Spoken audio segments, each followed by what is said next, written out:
Ration گھوٹالہ معاملے کے ملزمین کو عدالت نے 3 دن کی پولیس تحویل میں روانہ کرنے کا حکم دیا ہے۔ راشن گھوٹالہ معاملے کے ملزمین کو عدالت نے 3 دن کی پولیس تحویل میں روانہ کرنے کا حکم دیا ہے۔ ناندیڑ کے کشنور MIDC سے انڈیا میگا ایگرو اناج کمپنی میں غیر قانونی طور پر راشن کے اناج کی کالا بازاری کی جا رہی تھی اور راشن دکانوں کے لیے دیے جانے والے اناج کو غیر قانونی طریقے سے کمپنی میں منتقل کیا جا رہا تھا۔ اس معاملے کو سابقہ ضلع SP چندر کشور مینا نے سامنے لاتے ہوئے کئی ملزمین کے خلاف کیس درج کیا۔ CID کے ذریعے تفتیش میں برتی جاری نرمی کے خلاف مقامی طور پر سماجی کارکنان نے ممبئی ہائی کورٹ کی اورنگ آباد بینچ میں مقدمہ درج کیا۔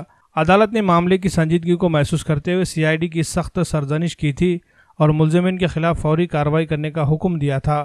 عدالت کی جانب سے پھٹکار ملنے پر CID نے اس معاملے میں ملوث انڈیا ایگرو کمپنی کے مالک اجے باہیتی، کمپنی کے مینیجر جے پرکاش تاپڑیا، سرکاری اناج کے حمل و نقل کرنے والے ٹھیکیدار راجو پارسیوار اور للت راج کھرانا کو گرفتار کیا اور انہیں نائیگاؤں کی مقامی عدالت میں آج پیش کیا گیا۔